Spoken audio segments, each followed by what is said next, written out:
session.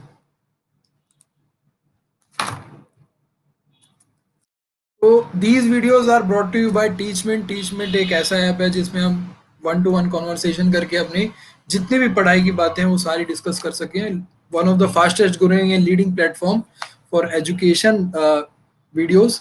तो इस platform का पूरा हम यूटिलाइज करते हुए आज का सेशन कंडक्ट करेंगे। ये जो आज का जो क्वेश्चन मैं आप लोगों के साथ क्वेश्चन पेपर जो डिस्कस करने वाला हूँ जीके का, वो हमारा है 2019 में हुआ एलडीसी का पेपर है। ये 18/8 को हुआ था। शिफ्ट था हमारी पहली शिफ्ट, शिफ्ट 1 का था जो हमने कल देखा था, उससे अलग शिफ्ट का ये पेपर है। तो आज के जो 20 क्वेश्चन होंगे वो हमारे रहेंगे एलडीसी के ही रहेंगे। 18 अगस्त 2019 में जो कंडक्ट हुआ था, जब कोरोना टाइम नहीं था, जब सब कुछ सही था, उस टाइम की बात है, तब का पेपर है। तो पहला क्वेश्चन डायरेक्ट सीधा लगूंगा। आज आपको आंसर मार्क नहीं दिखेंगे, तो आप लोग भी अपना इंटरेक्शन करते हुए आंसर बताना। थोड़ा सा टाइम पहले आप लोगों का वेट होगा, आंसर आएगा तो ठीक, नहीं तो फिर मैं आपके साथ डिस्कस करूंगा। तो पहला क्वेश्चन है, lessons life taught me unknowingly is an autobiography of which actor. Lessons life taught me unknowingly किस अभिनेता की आत्मकथा है? Okay, guess one is Rakesh Roshan. Any other guess?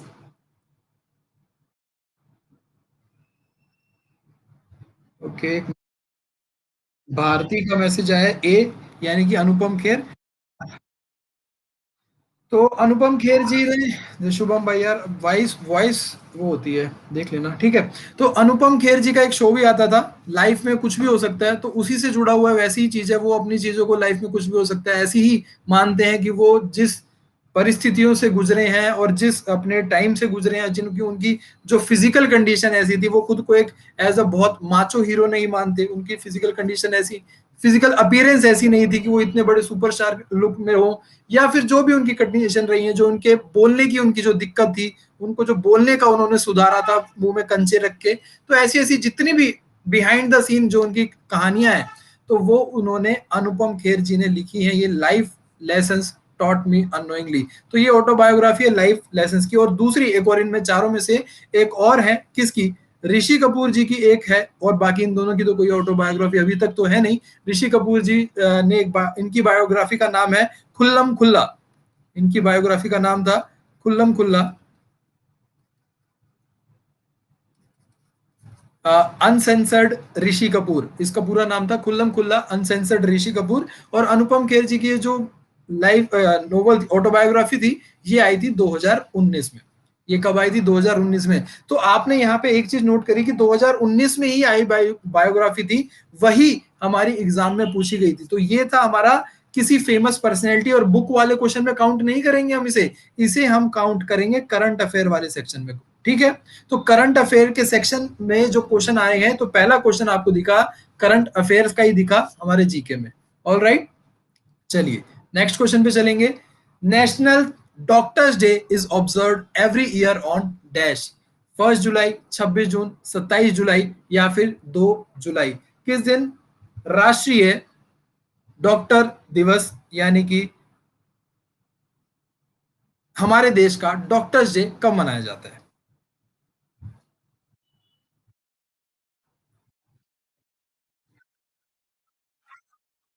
Okay, 26 June gas है। 2 जुलाई गैस है। और भारती का बी, यानी कि 26 जून गैस है। ऑल राइट, तो गैस तो अभी तक तो सही नहीं आया। खैर, 1 जुलाई is the answer.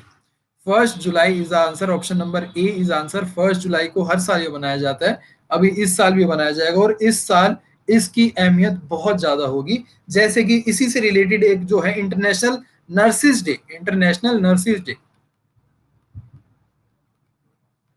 International nurses day, वो बनाया गया था 12 मई को। ठीक है, 12 मई को बनाया गया था। अब ये दो दिन है इस साल। अब आने वाले एग्जाम्स में बहुत इंपॉर्टेंट अपना एक पॉइंट रखते हैं, क्योंकि सबको पता है कि ये जो पूरा 1 साल 1.5 साल जो गुजरा है, तो सबसे ज्यादा हम लोग किस पे डिपेंड हुए हैं? डॉक्टर्स पे, नर्सिस पे। तो इनकी भूमिका वैसे ही हमारे लिए बहुत इंपॉर्टेंट है, और एग्जाम पॉइंट ऑफ व्यू से भी देखें तो ऐसी ही चीजें एग्जाम में पूछी जाती हैं। 1 जुलाई 1988 को, सॉरी 1882 को, 1882 को एक शख्स पैदा हुए थे जिनका नाम था डॉक्टर बाद में चल के वो डॉक्टर बने थे, डॉक्टर बिधन चंद्रा, डॉक्टर बिधन चंद्रा। और ये कौन थे? ये भारत के, इंडिया के लेजेंडरी फिजिशियन थे, लेजेंडरी फिजिशियन थे, और साथ ही साथ वेस्ट बंगाल के सेकंड चीफ मिनिस्टर भी थे। तो इनको सम्मान देने के लिए, इनकी जो जन्मदिन था 1 जुलाई को इनका जन्मदिन होता है, तो इनको सम्मान देने के लिए भाई भारत सरकार ने 1 जुलाई को घोषित कर दिया गया था, डॉक्टर बिधन चंद्रा को सम्मान देने के लिए कि भाई हर साल 1 जुलाई को नेशनल डॉक्टर्स डे मनाया जाएगा। तो करेक्ट आंसर था यहाँ पे 1 जुलाई। ओके, चलिए आगे चलेंगे, हिस्ट्री पे चलेंगे अब सीधा। Third question is, the first battle of Tarain was fought between Mohammad Ghori and dash. Tarain की पहली लड़ाई किस किस के बीच में लड़ी गई थी? मोहम्मद गोरी और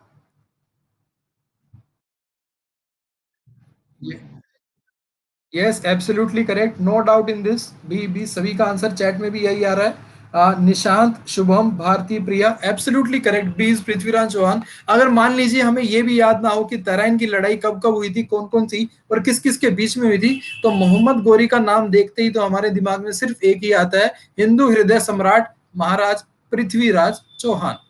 ठीक है, तो जिन्हें आखिरी हिंदू रूलर भी कहा जाता है, दिल्ली के आखिरी रूलर, ऐसे हिंदू हिंदू रूलर भी कहा जाता है। तो पृथ्वीराज चौहान ने मोहम्मद गोरी के साथ, अगर अपनी पौराणिक कथाएं देखी जाएं, तो 16 बार लड़ाई लड़ी थी, बट हिस्ट्री बुक्स में, टेक्स्ट बुक्स में कहा जाता है कि ये 2 बार लड़ाई लड़ी गई थी, और दोनों बार ये तराइन में ही लड़ाई लड़ी गई थी।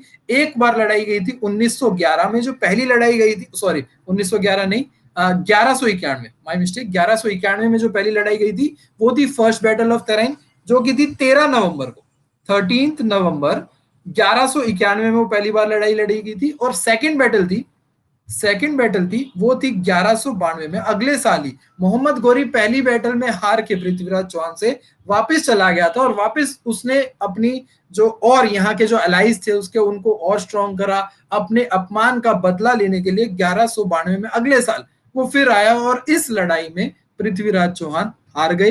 तो यानी कि जो चाहमाना, यानी कि जो इनका जो साम्राज्य था वो था चाहमाना, ये इन्होंने, ये जो पृथ्वीराज चौहान इनके इस यहाँ के थे, तो पृथ्वीराज चौहान पहली बार, जो इनकी जो पूरी कम्युनिटी थी और इनकी जो पूरी फोर्सेस थी उनकी, जो उन्होंने बुरी तरह मोहम्मद गोरी को हराया, और ये एक घात लगा था उन्हें बहुत, बस गलती मोहम्मद पृथ्वीराज चौहान की ये थी, उसे जाने दिया, और मोहम्मद गोरी ने जीतने के बाद ये चीज जाने नहीं दी।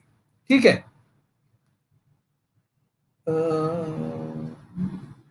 अदिति जी आपके रिस्पॉन्स, मेरी वॉइस वॉइस नहीं आ रही अदिति, वो अदिति आपकी वॉइस नहीं आ रही, आपके टेक्स्ट तो आ रहे हैं। हाँ, मुझे तो नहीं सुनाई दे रही यार उनकी आवाज।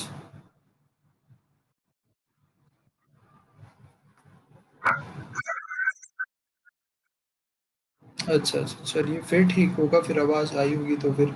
और निशांत भाई कह रहे हैं कि आ रही है, अच्छा अच्छा, उसकी अदिति जी की कह रही होंगी, ओके ऑल राइट, ठीक है। नेक्स्ट क्वेश्चन में देखेंगे। तो ये थी छोटी सी डिटेल थी फर्स्ट बैटल ऑफ तेरेन की और सेकंड बैटल ऑफ की, दोनों ही मैंने बहुत डिटेल में ब्रीफ में आपको बताने की कोशिश करी है। तो उम्मीद है अगर आपने हिस्ट्री पढ़ी होगी तो आपको याद भी आ गया होगा, और थोड़ा इंटरेस्ट आया होगा तो ज्यादा जाके आप पढ़ोगे भी।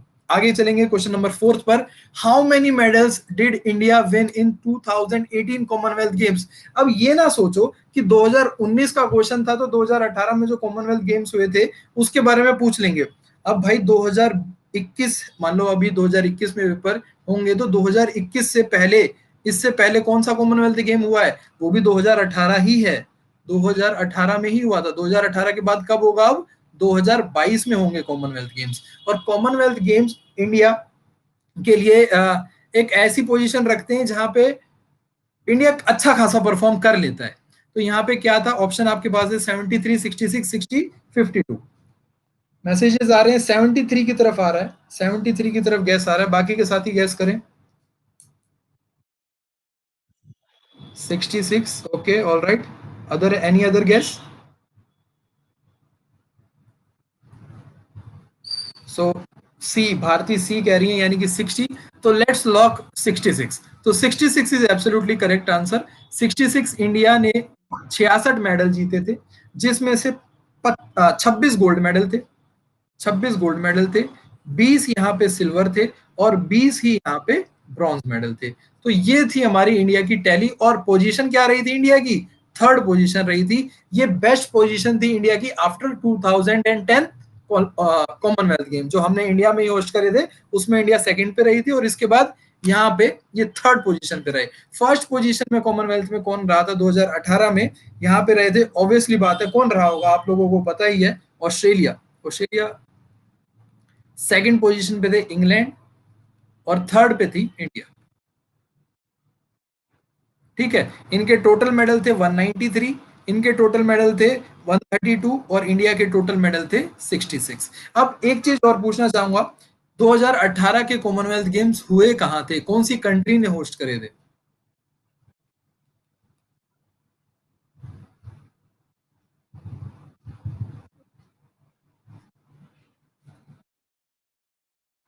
ऑप्शंस, ऑप्शंस देखो, चलो ऑप्शन यही है, ऑस्ट्रेलिया, इंग्लैंड, इंडिया, और एक और ले लेते हैं हम, न्यूजीलैंड। England, okay. निशांत का आ रहा है ऑस्ट्रेलिया, शुभम ऑस्ट्रेलिया। तो देखो, इंग्लैंड नहीं था, ऑस्ट्रेलिया में होता, इंग्लैंड में गोल्ड कोस्ट, गोल्ड कोस्ट जगह है जहाँ पे जैसे 2010 में दिल्ली में हुआ था, वैसे ही उसके बाद फिर हुआ था हमारा ग्लासगो में 2014 में, 2014 में, और 2018 में हुआ था गोल्ड कोस्ट में, और 2022 में जहाँ पे होगा ना, वो आपसे आगे पूछूंगा क्योंकि वो क्वेश्चन आया हुआ था। चलिए, यहाँ पे प्रिया जी का भी आंसर बिल्कुल ठीक था। Next question, emergency provisions are contained in which part of constitution of India?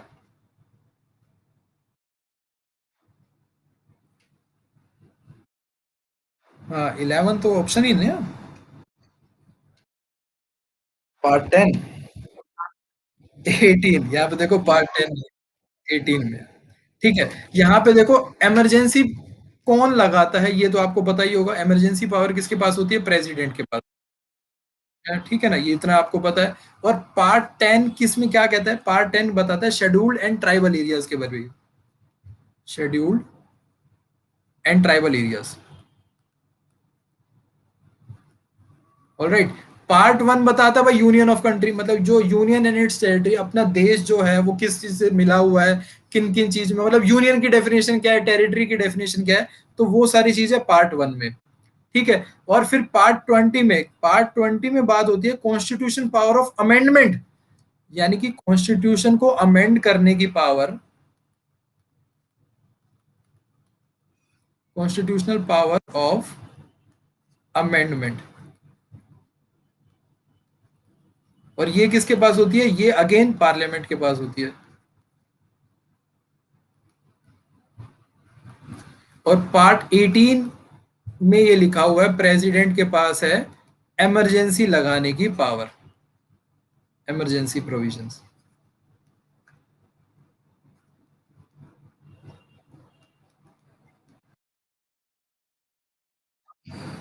हाँ, मतलब सारी ही जो भी, जिस कंडीशंस होती है ना, जैसे प्रेसिडेंट के पास जो जो कंडीशंस हैं इमरजेंसी लगाने की, वो सारी की सारी पार्ट 18 में लिखी हुई है।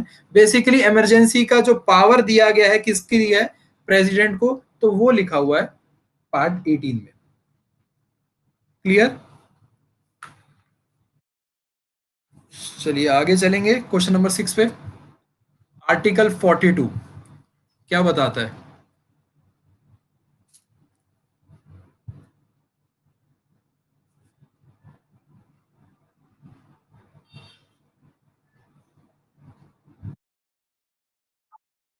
यूनिफॉर्म सिविल कोड आर्टिकल 42 बताता है। निशांत का आंसर आया डी, निशांत का भी डी आया, मतलब।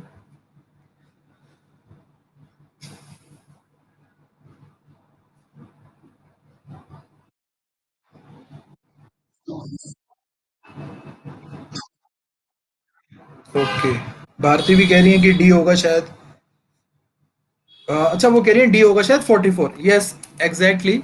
Uniform civil code for citizens are article 44, article 44। Fundamental rights are discussed in article 12 to 35। Protection of life and personal liability are discussed in article number 20, 21, 20, 21। ठीक है। तो provisions for just and humane conditions of work and maternity relief are discussed in article number 42। Article number 40 में ये कई बात कही है, protection of, basically अगर इसका छोटे रूप में बताऊं तो वो protection of civil and political rights, protection of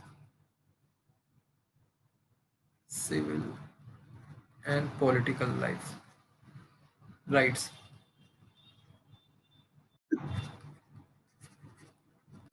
ठीक है।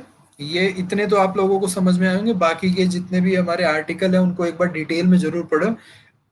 ये तीन चीजें पॉलिटी में तो जरूर पढ़नी होती है, आर्टिकल हो गए हमारे और हमारा पार्ट्स हो गया, और अमेंडमेंट्स जो इंपॉर्टेंट इंपॉर्टेंट अमेंडमेंट्स हुए हैं उनके बारे में।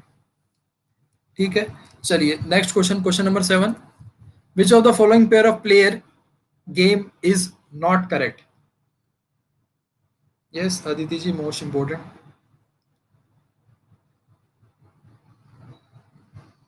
Saina Nehwal badminton, Vikas Krishan boxing, Husamuddin Mohammad hockey, Sharad Kamal tennis.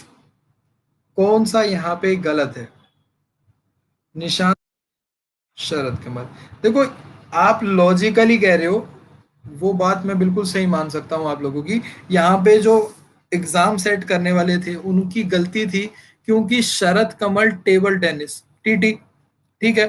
तो यहाँ पे टेनिस का मतलब हो जाता है हमारा लॉन टेनिस, तो वो वैसे गलत हो जाता है। पर यहाँ पे देखेंगे, हुसामुद्दीन मोहम्मद हॉकी प्लेयर नहीं है, ये बॉक्सिंग के हैं। इन्होंने ब्रॉन्ज मेडल जीता था कहाँ पे? कॉमनवेल्थ गेम्स जो गोल्ड कोस्ट में हुए थे। ठीक है। Yes absolutely correct Nishant Sharma, he plays TT यानी कि table tennis, but we have to give them benefit of doubt कि उन्होंने टेबल टेनिस ही लिखना चाहा होगा और यहाँ पे टेनिस लिखा आया। ये हमारा बिल्कुल इसमें कंफ्यूजन हो सकता है, बट ये श्योरिटी है कि गलत है, कि उसामुद्दीन मोहम्मद हॉकी के प्लेयर नहीं है, बॉक्सिंग के प्लेयर है। ठीक है। तो विकास कृष्ण भी बॉक्सिंग के हैं, ये भी फेमस है, और साइना नेहवाल को तो कौन नहीं जानता, बैडमिंटन स्टार सुपरस्टार, इनकी मूवी भी आई। और यहाँ पे अगर इनकी बात करें कि इनकी, कई बार पूछा जाता है एग्जाम में कि कोई अगर किसी प्लेयर की बायोग्राफिकल मूवी बनती है तो उसका अभिनय किसने किया था, तो साइना नेहवाल की भूमिका किसने निभाई? यस, मेरे को लगता है कि साइना नेहवाल ने खुद ने नहीं देखी होगी ये मूवी। खैर चलेंगे आगे। The Hoysala dynasty was associated with which state? Night का आंसर बिल्कुल सही है, एब्सोल्युटली करेक्ट। एंड यहाँ पे शुभम का भी सही है, कर्नाटका।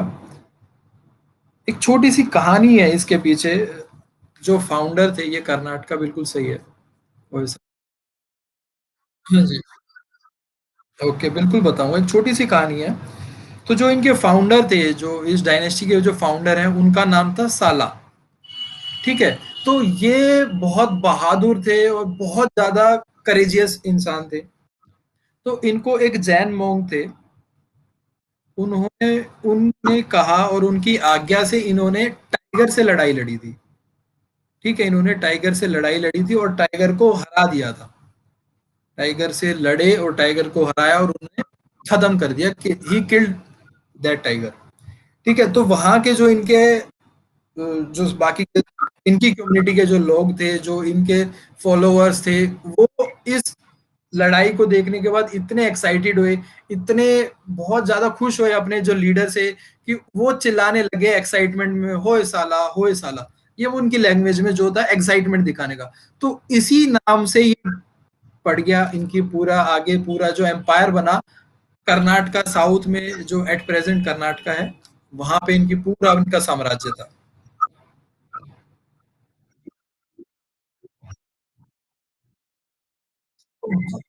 वो ये तो देखो 10th से लेकर 14th सेंचुरी की बात है, तो इतना डिटेल में इनकी किससे क्या लड़ाई हुई क्या नहीं वो तो इतना डिटेल में तो नहीं पता।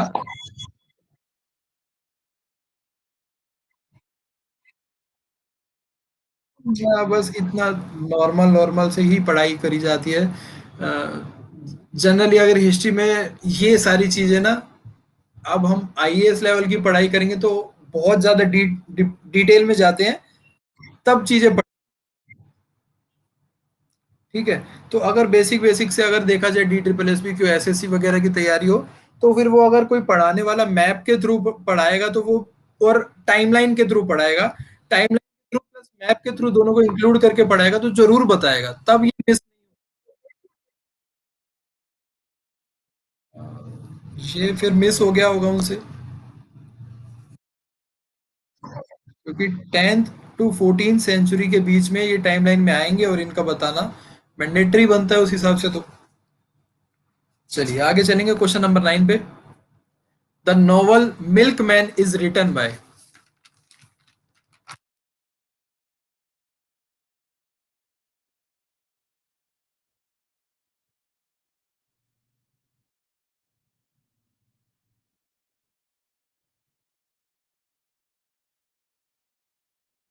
ओके, एना, बिल्कुल ठीक बात, सही सही। भारती का भी आंसर बिल्कुल सही है। ये आयरिश राइटर हैं एना बर्न। अगेन वो क्वेश्चन उठता है कि भाई हम किस किस राइटर की कौन कौन सी नॉवल याद रखेंगे। तो यहाँ पे अगेन फिर से वही चीज आ जाती है कि ये जो मिल्कमैन नॉवल था ना, इसको बुकर प्राइज मिला था। बुकर प्राइज मिला था कब का? 2018 का। ठीक है, 2019 में एग्जाम था तो 2018 का बुकर प्राइज किसे मिला था? एना बर्न्स को मिला था। किस पे? मिल्कमैन, ये जो इन्होंने नॉवल लिखी थी, थर्ड इनकी ये नॉवल थी। तो अगेन में आई एम रिपीटिंग, जो करंट इवेंट्स में हमारी बुक्स और राइटर्स होते हैं ना, उन पे हमें ज्यादा ध्यान देना है। अब ऐसे हम किस किस की हम किताब याद रख सकते हैं, किस किस की बातें याद रख सकते हैं? तो famous personalities and their books में हमें जो करंट में चल रही, जो सुर्खियों में है, न्यूज में है, उन्हीं का हमें याद रखना होगा। तो अब जैसे 2018 का एग्जाम में हमने दो देख लिया, एक तो 19 के एग्जाम में दो देख लिया। एक तो हमने देखा कि भाई नॉवल पूछी गई थी अनुपम खेर की, वो भी तभी आई थी। दूसरा यहाँ पे एना बर्न्स की जो नॉवल है मिल्कमैन, उसको बुकर प्राइज मिला था 2018 में, तो उसका क्वेश्चन पूछा गया था। तो ऐसे ही आपको जैसे बुकर प्राइज है या फिर जो भी बाकी के लिटरेचर के जो प्राइजेस होते हैं अलग अलग जगह पे, उनके जीते हुए जो लोग हैं, उनके जो विनर हैं, उनका नाम और उनकी बुक को भी याद रखना है। ठीक है, आगे चलेंगे, अब नेक्स्ट क्वेश्चन में चलते हैं। Who gave the slogan of do और डाई, करो या मरो का नारा किसने दिया? महात्मा गांधी? लाल बहादुर शास्त्री ने नहीं दिया था मेरे भाई। महात्मा गांधी। नहीं नहीं, खून दो भी नहीं बोला था यार उन्होंने।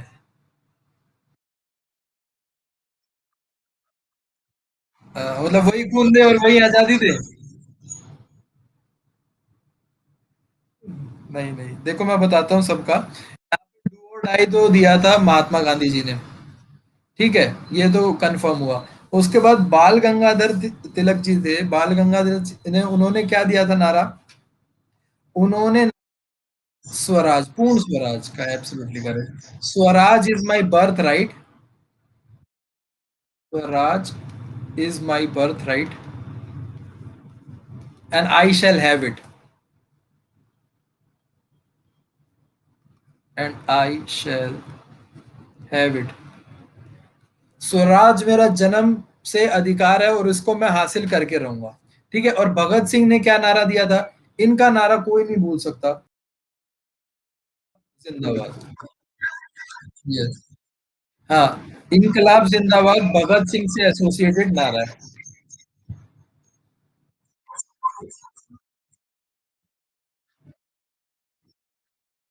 हाँ, मतलब ये अगर ऐसे पूछा, एक बार साउंड बंद कर लो यार। ठीक है। हाँ, तो जो फेमस लोग होते हैं उनके से एसोसिएटेड नारा, अब जैसे डू और डाई, करो या मरो, ये भी ऐसे ही है, किसी ने पहले कभी कहा हो, किसी ने कुछ कहा हो, ये हर कोई कह देता है यार करो या मरो। बट अगेन इसको लाइमलाइट में लाने वाला इंसान कौन था? महात्मा गांधी जी थे। तो ये वो बात हो जाती है। वैसे ही इनकलाब जिंदाबाद जो नारा था वो किससे एसोसिएटेड होगा? भगत सिंह से होगा। ऐसे तो फिर अब अगर हम बात करेंगे तो इनके साथ चंद्रशेखर आजाद जी थे, वो भी थे, राजगुरु जी, सुखदेव जी, सभी के साथ एसोसिएटेड है। अगर यहाँ पे उन तीनों का नाम आ जाए और बाकियों का भी नाम आ जाए तो ऑल ऑफ देम आ जाएगा हमारा। या फिर ऐसे कोई ऑप्शन होंगे और उसमें पूछा जाए कि इनकलाब जिंदाबाद है किससे एसोसिएटेड है, तब हम किस पे टिक करेंगे? भगत सिंह जी पे। ठीक है। और लाल बहादुर शास्त्री ने दिया था जय जवान जय किसान। जय जवान जय किसान। और एक और नारा है इसी में, जय जवान जय किसान जय विज्ञान। इसको आगे बढ़ा दिया गया है। इतना था लाल बहादुर शास्त्री का। और ये बड़े वाला किसका है ये? निशांत शर्मा कह रहे हैं अटल बिहारी का, अटल जी का। बिल्कुल ठीक है। चलिए।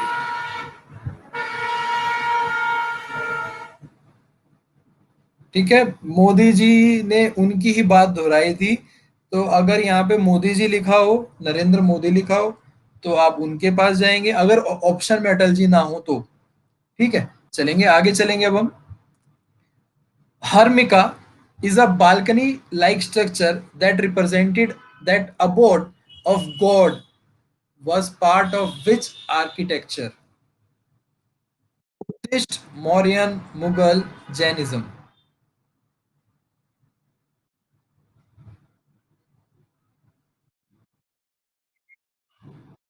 Mughal, okay. Jainism, okay, all right. Mauryan, Shubham कह रहे मौर्यन। अब एक ऑप्शन और बचा है, आप में से कोई। हाँ देखो। हाँ, बुद्धिज्म। तो देखो, बुद्धिज्म, बुद्धिस्ट लोगों के जो ऐसे टॉम होते हैं, ये जो इनका टॉम कहते हैं, जो इसके ऊपर, टॉम के ऊपर ना एक छोटी सी एक प्लेटफॉर्म टाइप सा, बालकनी टाइप सी बना देते हैं, उसको कहते हैं हार्मिका। और हार्मिका का मतलब होता है कि जो हमारा स्वर्ग है, मतलब हेवन ऑन टॉप। जैसे ये डोम है ना हमारा, या इसके ऊपर जो स्वर्ग। हाँ, स्तूपा। तो स्तूपा के ऊपर जो ये जगह है ना, तो ये heaven on the top of it. तो ये स्वर्ग वाली जगह है। तो इसका मतलब ये होता है। तो इस किस कौन सी आर्किटेक्चर में थे ये बुद्धिस्ट आर्किटेक्चर में है। ये बुद्धिस्ट आर्किटेक्चर में। Gaurav Taneja, harmika, Amaravati, absolutely correct. But यहाँ पे बाकियों का जो जैनिज्म, मुगल कह रहे थे, ये गलत था। नेक्स्ट क्वेश्चन पे क्या? यस। ओके, नेक्स्ट क्वेश्चन पे चलते हैं। 2022, 2022 Commonwealth Games will be held in which country?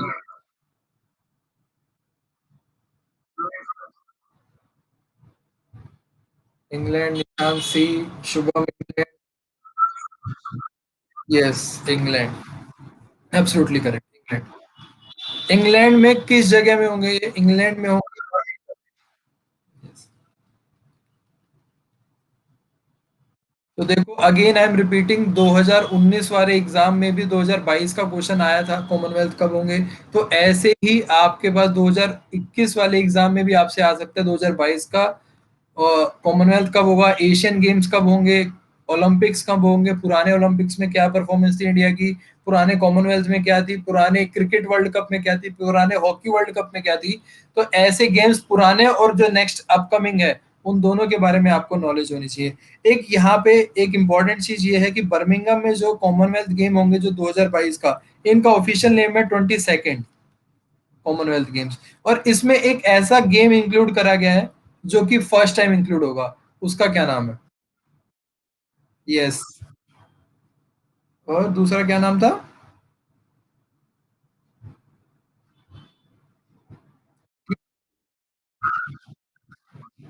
Okay, all right, या वो आई गेस एशियन गेम्स में इंक्लूड होगा ई स्पोर्ट्स, और ओलंपिक्स में भी बात चल रही थी जिसकी, टोक्यो में।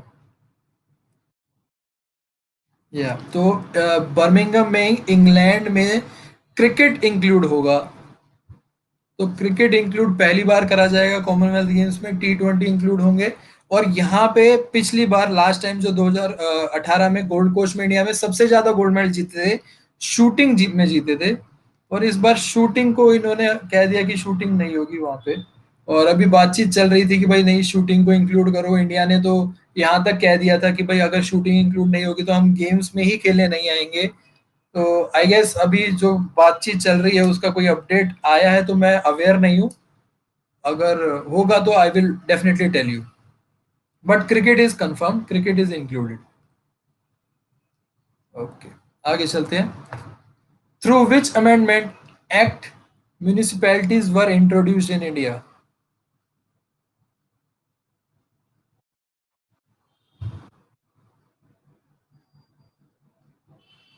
अदिति जी, करंट अफेयर्स ज्यादा आ रहा है। तो करंट अफेयर्स की बात ऐसी है, करंट अफेयर्स ये एलडीसी था ना, एलडीसी एग्जाम था, और इसमें हमारे 40 मार्क्स का पेपर होता है, जीके का सेक्शन 40 मार्क्स का होता है। तो उसी हिसाब से फिर हम देखेंगे तो 6 से 7 क्वेश्चन टोटल मिला के हमारे करंट करंट अफेयर्स के दिख जाएंगे। वही रेशो कम हो जाएगी 2 से 3 में हमारे 20 मार्क्स वाले सेक्शन में। तो yes, absolutely correct. 74th amendment act of 1992 introduce municipalities. Municipalities क्या है? Urban local government. Urban local government. तो इसके बारे में 74th अमेंडमेंट में बात हुई थी। और 53rd अमेंडमेंट है statehood of Mizoram. 70th amendment है constituting of electoral college for president. जो एक इलेक्टोरल कॉलेज होता है फॉर प्रेसिडेंट। 52nd, इसके बारे में बात करेंगे अभी। 52nd अमेंडमेंट था हमारा defection illegal after election. Defection जो कहते हैं, इलीगल आफ्टर इलेक्शन। हाँ, आफ्टर इलेक्शन। बात करेंगे 70th की। और म्यूनिसिपैलिटीज वाला 74 तो समझ में आ गया। 70th है इलेक्टोरल कॉलेज फॉर प्रेसिडेंट। तो प्रेसिडेंट को जो इलेक्शन होते हैं उसमें किसकी कितनी भूमिका होती है, किसका एक वोट किसकी कितने के बराबर होता है, तो उसको डिफाइन करना, पूरा का पूरा इलेक्टोरल कॉलेज बनाना कि यहाँ पे कौन कौन वोटिंग करेगा और किसकी कितनी वैल्यू होगी, वो सारा इलेक्टोरल कॉलेज होता है। तो प्रेसिडेंट का ये 70th अमेंडमेंट में ये पूरा करा गया था, उस पर रिलेटेड है ये। और फिर डिफिक्शन होता है कि अगर इलेक्शन के बाद कोई व्यक्ति अपनी पार्टी छोड़ के दूसरी पार्टी में इंक्लूड होना चाहता है तो दैट इज इलीगल। क्या तो अकेला नहीं जा सकता, क्या तो उसका 1/3 या फिर जाते हैं, या फिर पूरी की पूरी जितने भी उस पार्टी के लोग हैं। जैसे मान लो कोई भी पार्टी है, उसके 10 लोग जीत के आए हैं, ठीक है, और 10 लोग जीत के आने के बाद वो अपनी पार्टी बदल देते हैं, सारे के सारे चले जाते हैं, that is not illegal thing. But again वो इंडिविजुअली जाता है अपनी पार्टी छोड़ के दूसरी पार्टी में, that is defined illegal by 52nd amendment act 1985। Okay, so next question. Which of the following is also called slash and burn agriculture? Okay, शायद मुझे भी लग रहा है कि नहीं आ रही। ओके, वैभव का आंसर है शिफ्टिंग, एब्सोल्युटली करेक्ट। थोड़ा नाम से भी समझ में आ रहा है, अदिति जी का भी आंसर बिल्कुल सही था। तो स्लैश, एक सेकंड, तो अदिति जी मेरे ख्याल से आपकी जो डिवाइस है उसकी तरफ से ही कि कोई एरर होगा, क्योंकि मेरी तरफ से होता तो फिर किसी की भी वॉइस नहीं आती। तो आप एक बार प्लीज चेक कर लेना। यहाँ पे लिखा आता है कि भाई अदिति स्पीकिंग, बट वॉइस नहीं आती। तो यहाँ shifting है, बाकी सबको आ रही है। ओके, बट मैं मुझे ही नहीं। अच्छा अच्छा।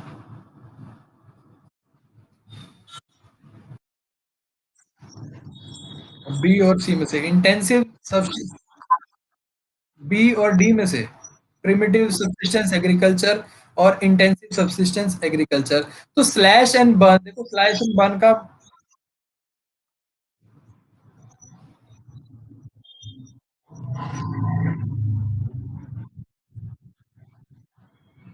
ओके, देखते हैं ए और सी की पॉसिबिलिटी कम कैसे है। तो देखो प्लांटेशन एग्रीकल्चर और शिफ्टिंग कल्टीवेशन की।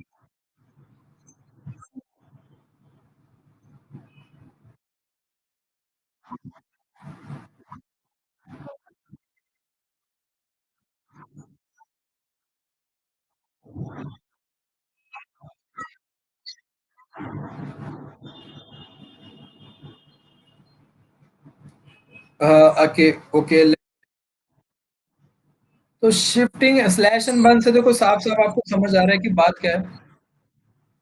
यार मेरी वॉइस रिपीट ना होने दो, से फिर समझ नहीं आएगा। तो स्लैश एंड बर्न से आपको दिख रहा है कि भाई काटो, वहां की सफाई करो और उस जगह को जला दो। इतना तो सबको समझ में आ रहा है। ठीक है। और शिफ्टिंग कल्चर होता है कि agriculture system in which person uses piece of land only abandon or alter the initial use a short time later। ठीक है। सिमिलर चीज है शिफ्टिंग कल्चर, कल्टीवेशन और स्लैश एंड बर्न, जो ऑप्शन नंबर सी की बात है ना। Shifting cultivation and slash and burn एक ही बात है, मतलब शिफ्टिंग कल्टीवेशन में ही ये प्रोसेस फॉलो होता है स्लैश एंड बर्न का। वो छोटी सी एक जगह को जलाया जाता है, उसके बाद यूज करा जाता है। Okay?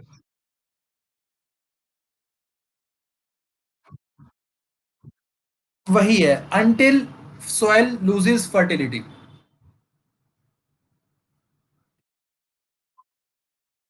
हाँ, मतलब उसको ऐसा करते हैं कि भाई एक जगह को साफ कर लिया, उसमें फिर अब हार्वेस्टिंग कर ली, और उसको फिर अब थोड़े सालों के लिए छोड़ दिया जाता है, जब उसका फर्टिलिटी खत्म हो जाती है, फिर दूसरी जगह पे ऐसा करा जाता है, फिर वो दोबारा तैयार हो जाती है, वो पहला पीस ऑफ लैंड दोबारा तैयार हो जाता है। तो शिफ्टिंग कल्टीवेशन में बेसिकली होता ही ये प्रोसेस है कि साफ करो और उस जगह को जलाओ। चलिए अगला देखेंगे। Jawara dance is related to dash state. Again folk dance का क्वेश्चन आ गया।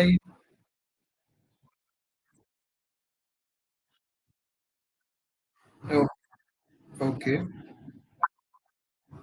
ऑलराइट।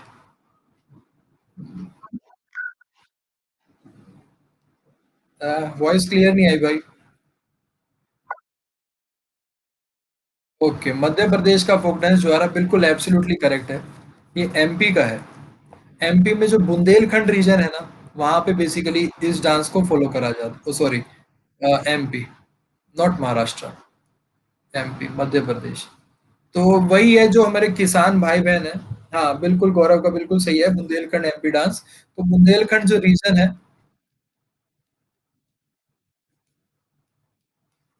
जो हमारी फसल की कटाई होती है, गुड हार्वेस्ट होता है, उसके बाद ये अपना खुशी जताने के लिए, जश्न मनाने के लिए, जो पीजेंट कम्युनिटी है, वो इस डांस को अपना करती है, मतलब नाचती है, और उस डांस को, जो उस फॉर्म को कहते हैं जोआरा डांस। ठीक है। ये एमपी का है। अगेन इसको भी हम नोट कर लेंगे अपने कॉपी में, आप लोग सारे, कि एक अलग से आप सेगमेंट ही बना लो, जितने भी हमारे सेशन होंगे ना, उन सब में फोक डांस का क्वेश्चन देखने को मिलेगा ही मिलेगा। तो आप भी नोट करते चलो कि भाई ये वाला उस स्टेट के बारे में है, या फिर और भी बाकी जो स्टेट के आएंगे, तो सबकी डिटेल आप भी नोट करते चलो। और मैं भी एक कंबाइंड पीडीएफ बना के जरूर दूंगा। हाँ, वही अदिति जी का भी वही है कि सर फोक डांस पे जरूर आ रहे हैं। तो अभी तक 2 सेशन देखे हैं, दोनों में ही आए हैं, 4 क्वेश्चन आ गए हैं लगभग। चलिए, next is migrants who move into a new place are called immigrants, correct? Yes. Sheltered are those जिनको पनाह दी जाती है। शेल्टर्ड नहीं होगा, शेल्टर्ड नहीं होगा, नहीं, नहीं। तो देखो मैं समझा देता हूँ, चारों के मतलब समझा देता हूँ। सी आंसर करेक्ट है। शेल्टर्ड वो होते हैं जिनको पनाह दी जाती है। ठीक है, मतलब जैसे कि अभी जो सीए वाली बात चल रही थी, या फिर कोई ऐसी जगह हो जाती है, अभी जैसे बात चल रही है कि पॉलिटिकल को अवॉइड करते हुए जो वेस्ट बंगाल से कुछ लोग असम की तरफ चले गए थे, तो वो शेल्टर्ड पीपल थे, जिनको पनाह दे देते हैं, ठीक है? अब डिस्प्लेस्ड वो होते हैं जिसको कोई लोग रह रहे होते हैं और उनको हटा के कहीं और बिठा दिया जाता है किसी परियोजना के कारण या फिर किसी और भी रीज़न के कारण। तो वो होते हैं डिस्प्लेस्ड लोग, जैसे नाम से ही समझ में आ रहा है। और इमिग्रेंट्स आर दोज़ जो खुद से कहीं दूसरी जगह जाते हैं, न्यू प्लेस जाते हैं और रहते हैं, ठीक है? और एमिग्रेंट्स क्या होते हैं? हाँ, emigrants are those they are similar. अब वही चीज़ है कि आप जहाँ पे रह रहे होते हैं ना, उस स्टेट को, जगह को छोड़ के दूसरी जगह जाते हैं और यहाँ पे कंप्लीटली न्यू प्लेस है और इसमें बहुत कन्फ्यूज़न होता है। बट जो migrant move to new place, ये तो इमिग्रेंट्स हैं, ये कन्फर्म है। ये परमानेंट लिविंग के लिए जो होते हैं, वो होते हैं एमिग्रेंट्स।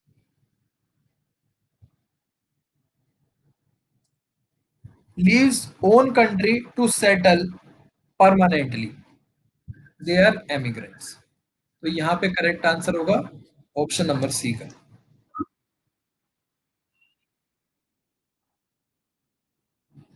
अब वो तो नोमैड्स ही हो गए ना। तो बेसिकली देखा, देखो इमिग्रेंट्स तो बेसिकली यूं कहें कि एक आज के टर्म की आज के टाइम की टर्म है। उस हाँ, वो दूसरा हो गया कि भाई वो अपना बंजारे जो, देखो बंजारे लोग या फिर क्लियर नहीं हुआ भाई, क्या कहना चाह रहे थे? ना, वो बात सही है, नहीं वो बात सही है। नोमैड्स और बंजारे लोग वो हैं जो अपना सब कुछ उठा के एक जगह से दूसरी जगह चलते हैं, ठीक है? जो उनका, हाँ, और बेसिकली वो अपना घर परिवार उठा के नहीं जाते हैं, ठीक है? तो अपना उनका जो जो ज़रूरत का सामान है वो वही लेके जाते हैं। वो जो नोमैड्स बंजारे होते हैं जो उनके पास सब कुछ है, वो वहाँ से अपना उठाते हैं, दूसरी जगह जाते हैं, वहाँ रखते हैं। तो basically immigrant is modified and latest versions of nomad peoples, क्योंकि अब हर चीज़ हर जगह अवेलेबल होती है तो हर कोई सारी चीज़ें उठा के नहीं जाता है।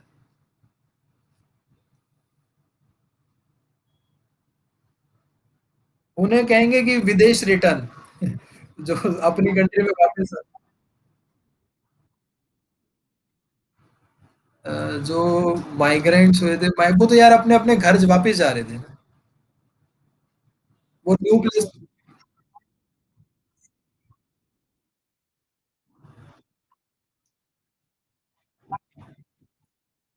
हाँ, वो एग्ज़ैक्टली, मतलब वो एक जगह से दूसरी जगह जा रहे हैं, फिर वापस वापस आ रहे हैं काम के लिए। तो बेसिकली न्यू प्लेस, अगर वो वापस घर जा रहे हैं तो वो उनका न्यू प्लेस नहीं है ना। हाँ, वो इमिग्रेंट्स ही हो जाएँगे। यस, ठीक। चलिए अगले क्वेश्चन पे चलेंगे। Which of the following is found by mixing iron with carbon, निकल एंड जिंक? स्टेनलेस स्टील, बहुत सही आंसर आया मेरे भाई, बहुत सही। Stainless steel is an alloy of iron, carbon, nickel and zinc, ठीक है? Bronze is an alloy of copper and tin।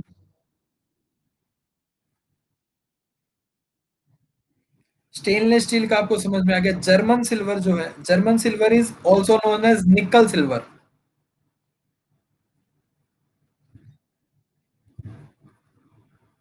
निकल silver, and that is alloy of copper, zinc, nickel and steel. Steel is alloy of iron and carbon, carbon containing. तो ये सारे ही आपको समझ में आ गए होंगे कि ये सारे ही अलॉय हैं।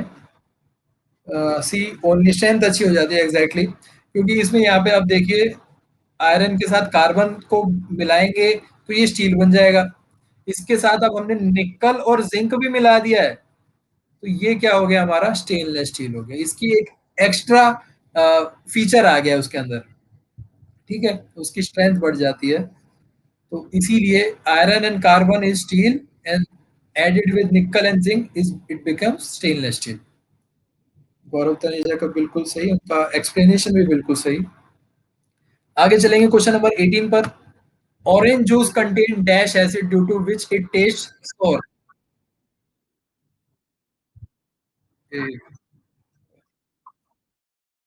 सिट्रिक एसिड या फिर साइट्रिक एसिड कह देते हैं थोड़ा। Absolutely correct, option number A. तो भारती का, अदिति का भी आंसर सही है, जिनका चैट में आया, करेक्ट आंसर है। ठीक है। और अब यहाँ पे अगर बात करेंगे कि ऑक्सैलिक एसिड किस में होता है, तो लीफी ग्रीन वेजिटेबल्स में होता है। हाँ, टोमेटोज में भी होता है, ग्रीन वेजिटेबल्स में, लीफी ग्रीन वेजिटेबल्स में होता है। फॉर्मिक एसिड किस में होता है, ये मोस्ट कॉमनली। हाँ, बहुत ज्यादा पूछे जाने वाला क्वेश्चन है ये। हाँ, मतलब जो चींटी के डंक में होता है ना फॉर्मिक एसिड, वो होता है। और साथ ही साथ अगर फूड पूछा जाए तो एप्पल्स वगैरह में होता है, एप्पल्स में, स्ट्रॉबेरी में। और बेसिकली फॉर्मिक एसिड फेमस है एंड्स के लिए। ठीक है। और एसिटिक एसिड किसमें?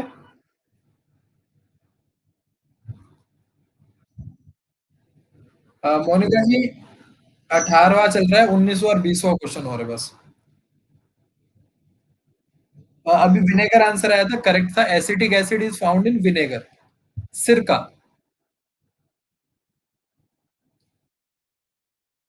आगे चलेंगे। विच of the following state shares border with Nepal, ये तो किसी का गलत नहीं हो सकता। Uttar Pradesh, UP, UP, Uttar Pradesh, correct. कोई दिक्कत नहीं है इसमें, तो वैसे भी अगर देखा जाए तो गुजरात कहाँ और नेपाल कहाँ, कोई कनेक्शन नहीं। फिर तेलंगाना भी साउथ में है, कोई कनेक्शन नहीं। त्रिपुरा से किसी को थोड़ा बहुत डाउट हो जाएगा अगर जिसको बिल्कुल ज्योग्राफिकल आइडिया नहीं है, वैसे तो इसमें भी नहीं होना चाहिए। अगेन फिर Uttar Pradesh is correct answer. Last question पूछ लेंगे क्या? Plus, both one and two. आप कंफर्म करें कि दोनों होते हैं या फिर नहीं होते। चलिए।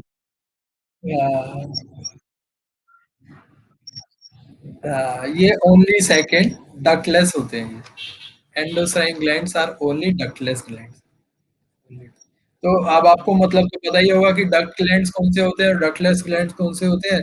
कि डक्टलेस ग्लैंड्स वो होते हैं जो अपना हॉर्मोन्स वगैरह जो सिक्रीट करते हैं, वो डायरेक्टली इनटू ब्लड करते हैं। ठीक है। और डक्ट ग्लैंड्स होते हैं, इनके वही स्पेसिफिक डक्ट्स होते हैं जिसके थ्रू ये अपनी सिक्रीशन करते हैं, जैसे सलाइवरी ग्लैंड्स होता है या फिर लीवर होता है।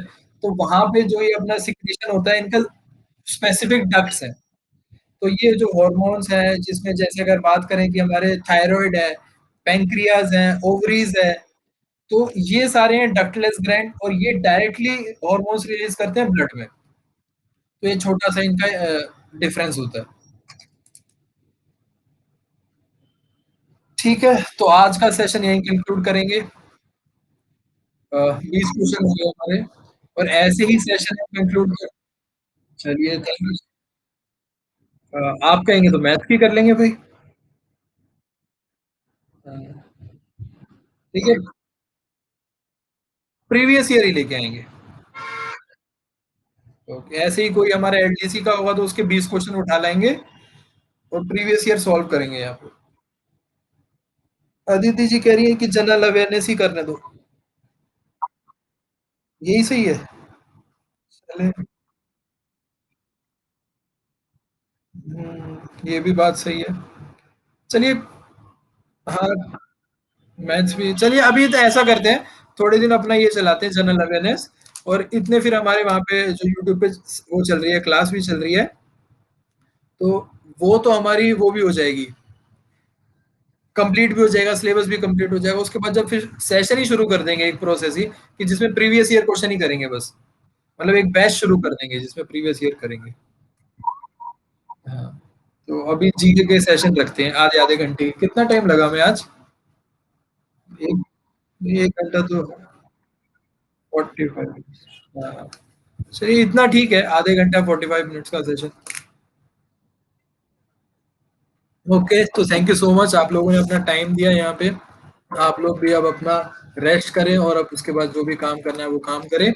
तो good night all of you, thank you so much. कल सुबह मुलाकात होगी। हाँ, यूट्यूब पे मिलेंगे सुबह 11 बजे। बाय-बाय।